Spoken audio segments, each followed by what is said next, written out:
to hear what it's really like to be a voice actor. It's the Voiceover Gurus podcast.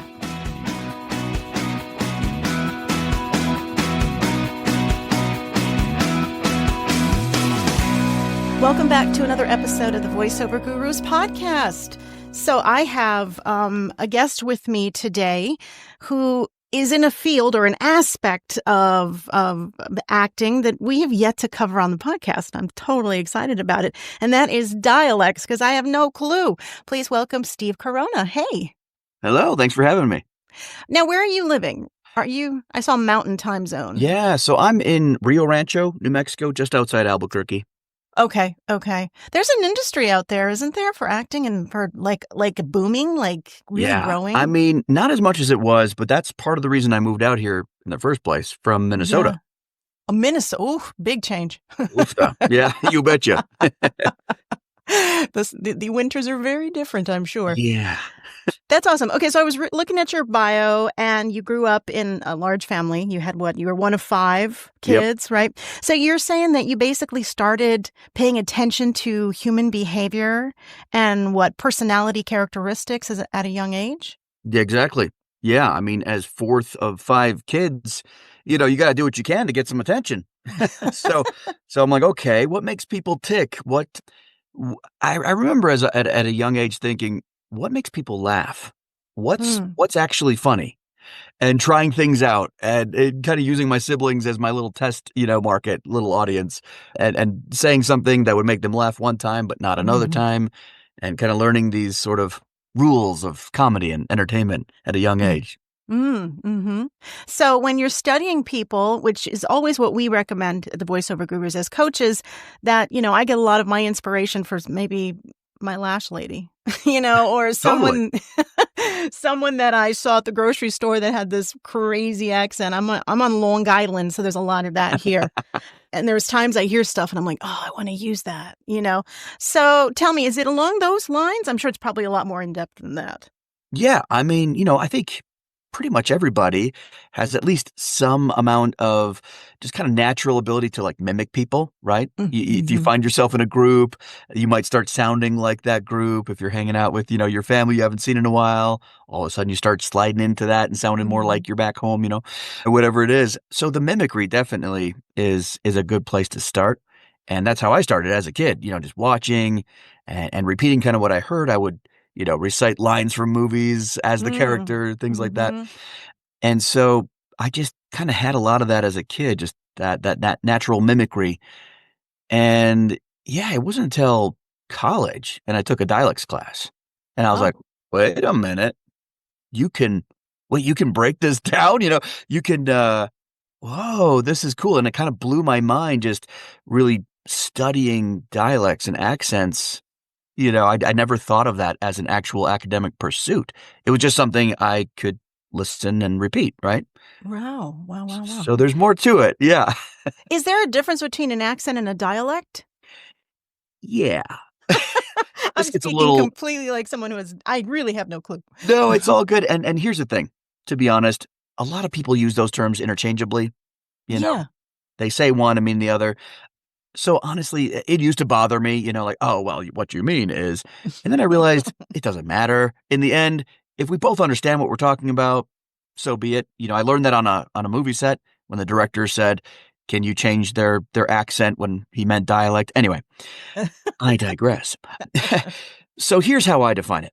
And this is based on my personal research and what I've heard from other dialect coaches. It may not match everyone's definition, but I look at accent as being the specific sounds that a person makes that identifies them as being from a particular place. Okay. So, for example, if I go back home, to up north in Wisconsin, Minnesota, we got a lot of like drawn out, really like rounded, long vowels, Yeah. Right.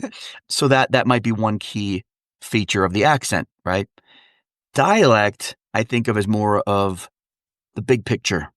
It's accent and then some, right? It's things like the oral posture, the placement. Where do people from that area generally resonate? Their speech. Is it more frontal? Is it more back in the throat, right? So there's the oral posture, there's the accent. There's some coaches call it prosody or the cadence, the intonation, the rhythm of it. And then on top of that, there's things like colloquialisms, certain terms you'll use in certain areas or countries that you don't in other places that identifies you like, oh, okay. Yeah, that person's got to be a New Yorker because, that one term they just used, right?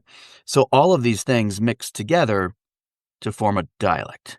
Now, that's my definition, but Yeah, I'm that looking makes at it sense. from a performance perspective, right? Right. Other people might think of it differently. That makes sense, though. Okay, because I honestly was doing the same thing, interchangeably dialect, accent, not understanding. So because of the fact that you were always kind of mimicking and listening so well and then realizing, oh my gosh, dialects is something I can actually study. What was that process like? So did you get a degree in it, or what was the... Yeah, I mean, not dialect specifically, but it was part of, so I graduated with my bachelor's in acting in theater, and I thought, okay, that's a good start, but I don't feel quite ready yet to pursue this whole acting thing professionally. Mm-hmm. So I went and got my master's degree, my MA also in theater acting. And as part of the program, my theater department chair was teaching a dialects class. And I thought, ooh, that's something that's always resonated with me. Let me check that out. And it was funny because it was time to choose our classes for the following semester. It was over the winter break. And I'm like, I want to take this dialects class. And he said, oh, well, technically, there's this prerequisite theater speech course that I teach. Oh. But since you're a grad student, we'll give you some leeway. Just know you might struggle a little bit. I'm thinking, no, I'm not. I will not struggle at all. But okay, sure. Thanks for the warning, right? Yeah. And over the break, I got the textbook and I poured into it. I was like, whoa, my mind was blown wide open. I'm like, this is so cool. Yeah. First day of class. He gives a quiz, pop quiz. Let's see what everyone remembers from last semester's theater speech class. And it's all IPA. If you don't know what that is, it's International Phonetic Alphabet. So it's this really cool system. Every little symbol equals a sound in speech. Oh, wow. So you don't have to worry about spelling. It's all about how it sounds. So I thought that was really cool. I had, gone over it. It was in the textbook. I had gone over it. I was so excited. I filled out the quiz. I was the first to hand it in. And then I thought, did I go too fast? Yeah. Did I miss something? So anyway, everyone finishes. He's grading them in front of everybody. He gets done. He drops his pen. He says, you all are making me look bad. Steve is the only one that didn't take the class. He's the only one that got 100%. Oh my gosh. Wow. So I thought that was hilarious. Anyway, so right from the beginning, I knew this speaks to me. This is something that, this is for me. And so every time we would learn a new dialect in the class, he would always try to trip me up. And I would always just ace it because it just came naturally to me. And after a while, a couple weeks in, my fellow classmates would start studying with me outside of class because they're like, you know what you're doing. Help me out. Yeah.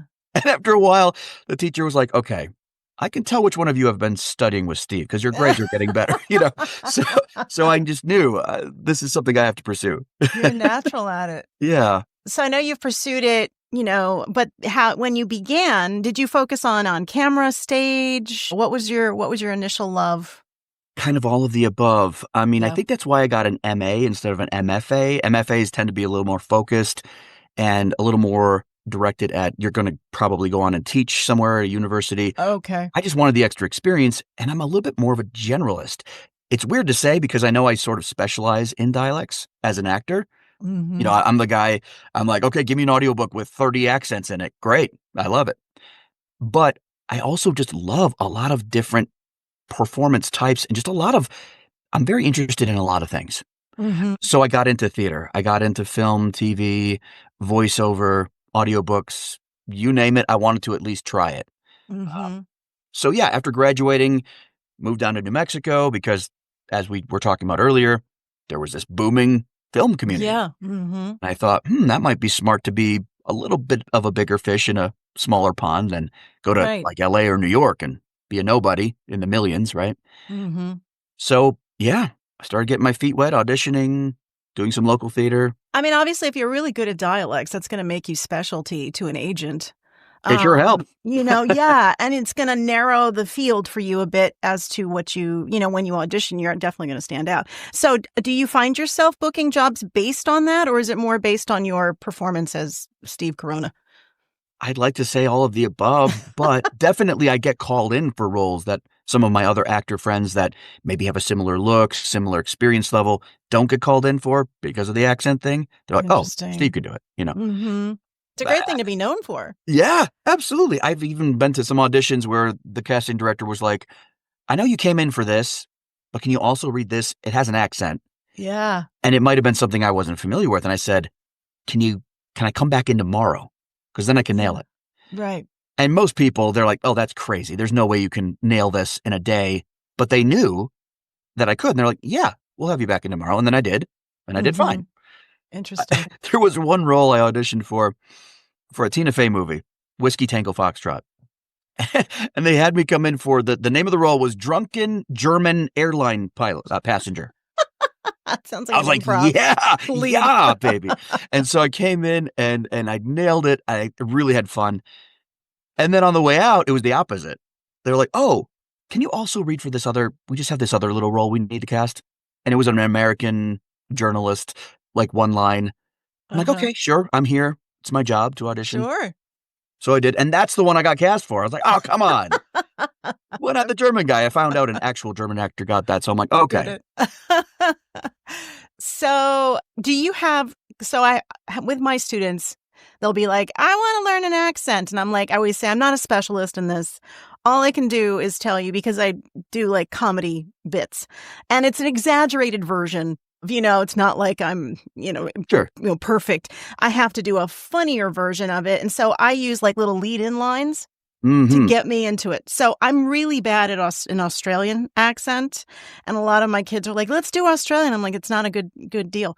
But my big lead-in is like, oh, shrimp on the bobby. There you go. So I have them say that and then to try to go into it. It's never very good. But do you have advice for that? Absolutely. What you're saying. I mean, I use g'day, mate, to get into my Australian or Scottish. I just say like, oh, hi, oh, great, whatever it is. So it could be short, just a tiny little, it could be one word. It could be a short phrase, just something that's quick and easy to remember that really hooks you into it. Totally. I call that an anchor phrase. Some people call it, what do they call it? There's all kinds of names people use. Yeah. Oh, anchor phrase. That's a good one. Yeah. Mm-hmm.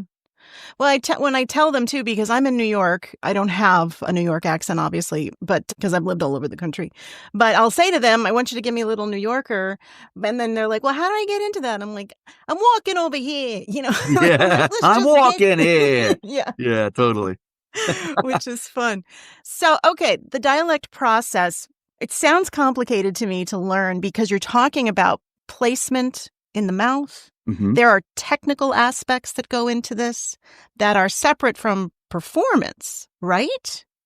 Or you're combining it. You think it's all the same thing? Well, a little bit of yes, a little bit of not quite. So it is separate in that, okay, I think of it like this. I teach my students, it's like Legos. All right. The building blocks are the individual sounds. And then we put those together. And now we've got words and a little bit more, and we've got phrases, and then we've got sentences, and then we start putting multiple pieces of sentences together, and we've got paragraphs, we've got whole speeches, whole scenes, and now you've got the whole Lego model built, right? So it's like we start with the little piece. We start changing our R's maybe, the way that we tap them, roll them, drop them, soften them, whatever we do. R's are very flexible. And once we get that down, okay, now I can move on to this other block. How do I use these vowels? What do I do here? Okay, now we're putting them together, right? Mm-hmm. So that's how I think of it, is like we start small, build our way up. And then once we've got that muscle memory, that confidence built up, the practice, then, yeah, totally, we integrate the accent work in with the other character development work. Absolutely. Gotcha. Because that's the thing. You don't want your accent to be a highlight in a bad way. You don't want it to stick out like a sore thumb. Right. You want it to be part of everything else you're doing. Right. To really make it good. Yeah. What's your favorite accent to perform? I mean, I find myself doing Scottish a lot, Irish, German. I've got a handful. Did I tell you the story about Gerard Butler's mom. I Can was tell going to that say, story? talking about Scottish, Gerard Butler, you have experience with training him, yes? Yeah. Yeah. What was that like? Oh, man. Okay. So, again, I'd moved down to Albuquerque. I was only here for a couple years, getting to know kind of the local community, getting my network built up. And I'd done some workshops with a local casting director, and she knew I was good with accents. And so she had me teach some accent sections in her workshops for a few months. Anyway, so we kind of had gone our separate ways, but she was working on this film that was shooting in Albuquerque called Gamer. And I was doing my day job, I was driving a delivery truck. And they called me up at the end of the day. I was like getting ready to leave for the day. I'm at work still. And it was the, what do you call it? The production manager.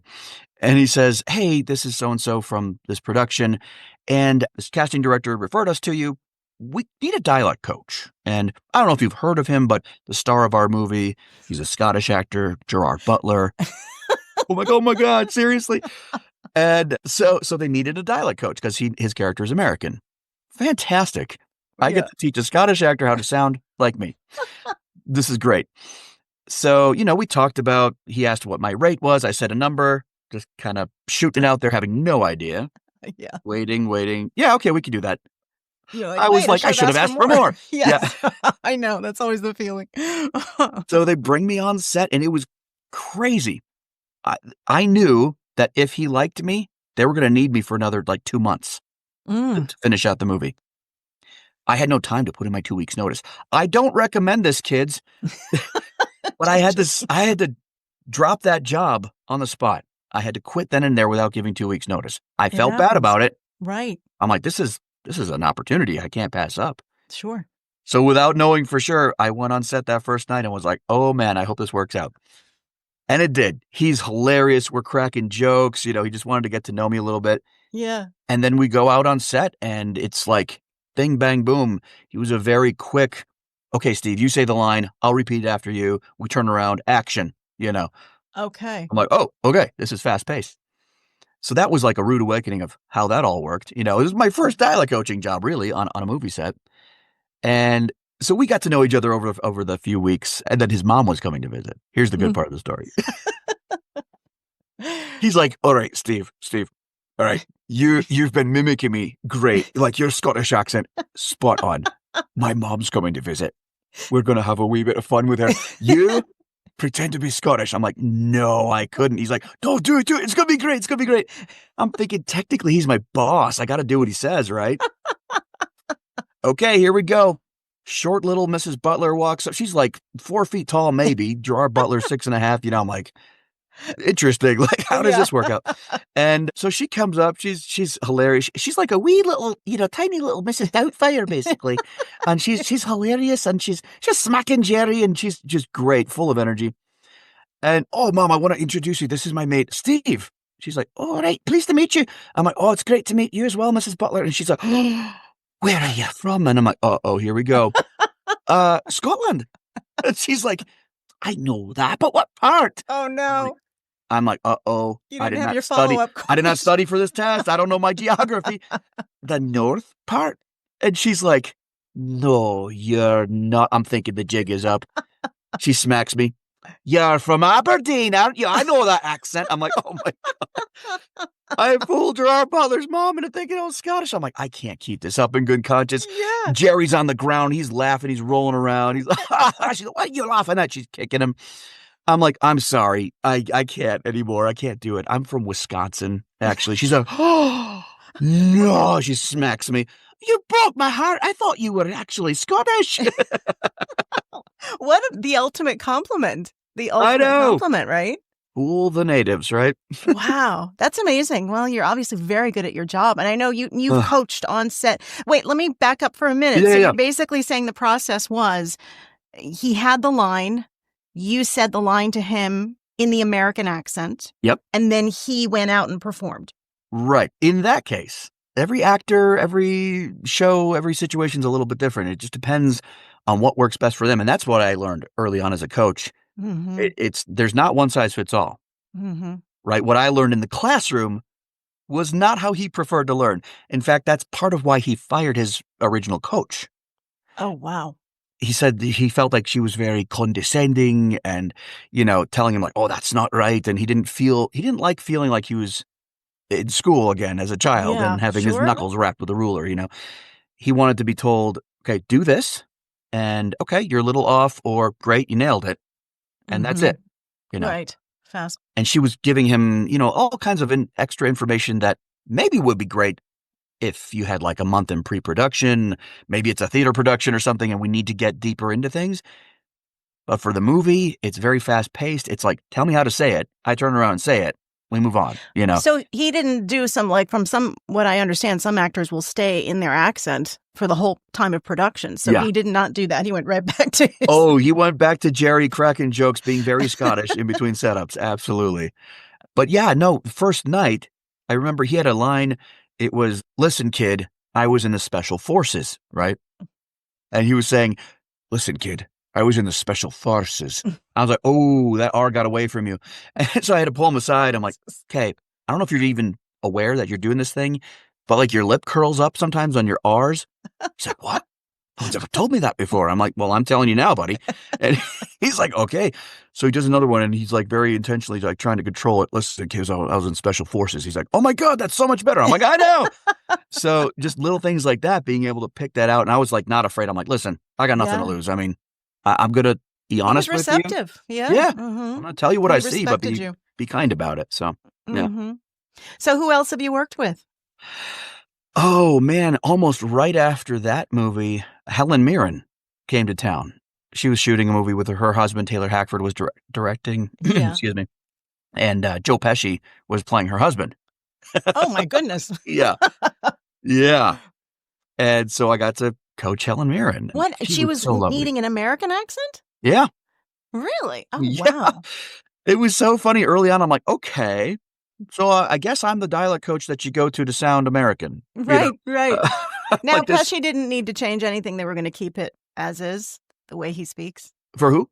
For Joe Pesci. Yeah. Right. Actually, I wasn't technically his dialect coach. He wanted to put on a little bit of a Texan thing, and that was his choice. And the director's like, okay, take it and run with it, Joe. And Steve, by the way, can you just kind of keep an eye on things? And if he gets a little off track, maybe gently give him a couple notes, But he was fine. He was fine. Yeah.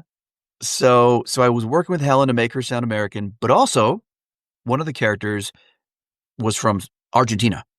Mm-hmm. The character was. The actor who played him was from Spain. So the Spanish actor comes in playing an Argentine character, and they're like, oh, by the way, Steve, since you're here already. I'm like, this wasn't what we agreed to. Sure, fine. Yeah. I'll go home real quick and learn an Argentine accent so I can teach this Spanish guy. Oh, my gosh. And we pulled it off, apparently. So no complaints, Wow. So how many accents do you feel that you can coach and perform? I mean, last check, because I've had to fill out some rosters for audiobook companies. Mm-hmm. I think the last I said was over 40 that I've either performed or coached total. Wow. Yeah. Do you enjoy audiobooks? That's a process. I love it. Yeah. That's almost exclusively what I'm doing these days. Oh, yeah. Wow. So, and I'm sure, well, obviously you're utilizing your talents in that regard, right? As an accent specialist. Yeah. And it's like you said before with film stuff. I mean, that's kind of what I've carved out my little niche in the industry. Niche. This requires a lot of accents. Let's at least have Steve audition, Oh, that's great. Yeah. That is, man, that's exciting. Okay. So I told you I do a really bad Australian accent. How can I better my accent? Putting you on the spot. Well, I always recommend trying to find, if you can find somebody live that you can sit down and have a conversation with, that's Not great. many Australians here in New York. Okay. Short of that, there's YouTube, Uh-huh. YouTube, be a little careful. Mind your sources, of course. Some people are on there with good intentions trying to teach you an Australian accent. I find what's even more helpful is finding real Australian people or people of whatever target accent you want to learn. A lot of times celebrities, famous people that are on talk shows doing interviews. Because then they're just themselves. They're not playing a character. So that can be a really good source. So, for example, okay, let's think of some famous Australians. I don't know. Give me one. Who Nicole Kidman. There you go. So you just type in Nicole Kidman interview, honestly. And if somebody as famous as her, you might have to really comb through and find something you're looking for.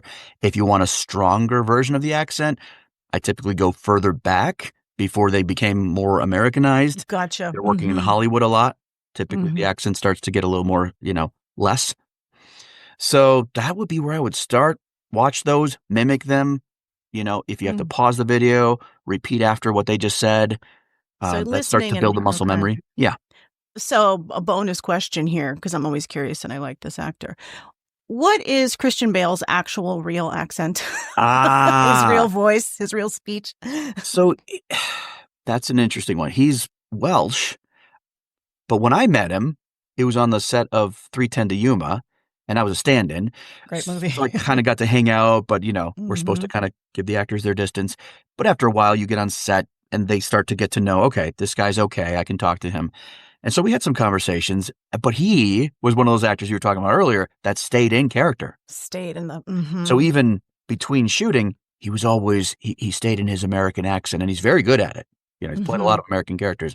for sure. So I couldn't tell you in person what he actually sounds like. I'm sure I could find a video where he's doing an interview. Yeah, but But yeah, there's that no way was to funny. describe it. Yeah, because I always think about that and I listen because he's done so many different things and it just sometimes seems a little muddled when he actually speaks in an interview because Yeah, I can't tell. I mean, I right. can't tell at all. I love that surprise. You see an actor like House. I used to watch House a lot. Hugh Laurie, right? I was like, wow, okay, he's a great actor. I didn't even know he was British. And then I saw an interview. I'm like, what? Hugh Yeah. Laurie's British? And then, of course, that prompted me to go back and watch his older stuff with his, sketch comedy show that he used to do with Stephen Fry. And I'm like, wow, he's Yeah. really good with his accent. That always blows me away when I find out. And then there's so many talented British actors that come here and are, obviously going to Hollywood and doing their stuff, but you would never know. You would never Yeah. know.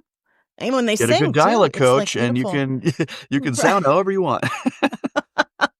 That's wow, that's really fascinating. I love that. So I haven't even looked at my list of questions to ask you. I told you I was just going to riff with you for a It's all half good. hour, and I did. I'm just trying to see if there's anything else I wanted to talk to you about. Let's see. So I'm assuming you do video games. I would love to. I think I've done one ever. It was actually a grad student's project. So I don't even know if it's out there anywhere, but I would love to do more. I've just never really had the opportunity. So you Uh, think audiobooks are more in the genre that I you do a mean, lot of work I love in? the storytelling and I love that I get to play the entire world of characters. For me, that's really exciting. Listen, if somebody is watching this or listening and is like, hey, he needs to be in my next video game, listen, I will not turn that down. I just haven't really pursued it, but I would love to. Sure. Is there an accent that you find, a particular one that people find very difficult to master? Is there one that's troublesome for a lot of people? I mean, probably everyone kind of has their own Achilles heel, right? I think South African can be tricky.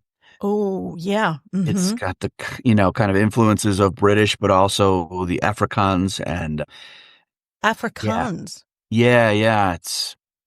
It's a mixture of language and dialect, and to me, it's really hard to kind of nail down like consistent rules or guidelines of when you use certain sounds and so that would probably take a little more practice for me anyway. Other South people would be like, oh, what are you Mhm. talking about? South African is easy. So yeah, I think it's different for everybody. That's one Mhm. that I struggle with for sure. Do you have, being that you're a coach, as a coach, the biggest issue that I come across with students is them feeling comfortable enough to let go and just to Mm, try anything. They're in their head and then it pulls away from any type of performance. Do you have that struggle too with, I mean, because you work with a lot of really experienced people too, yeah. that Oh, all the have time. trouble letting go. From, could be a local theater cast, it could be a Academy Award winning actor. It doesn't matter. We're all human. And as such, eventually we become self-conscious on some level and we start overthinking things, and other people maybe are better at dealing with that or just have more experience with it. But, you know, I can't remember who it was. Bette Midler or somebody, talked about years later after their ridiculous career, how they still had stage fright, every Yeah. time they would Wow. go on stage. Doesn't matter the awards, the accolades, how long you've been doing it.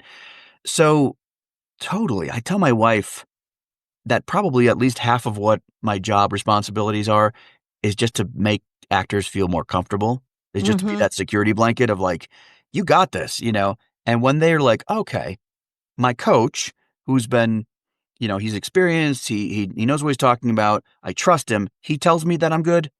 I'm good. But it's hard sometimes to trust yourself, right? Of course. So, yeah, totally. I'm always dealing with that. Is there any of these A-list actors that you've worked with? Have you learned anything from them for Oh, performance? yeah.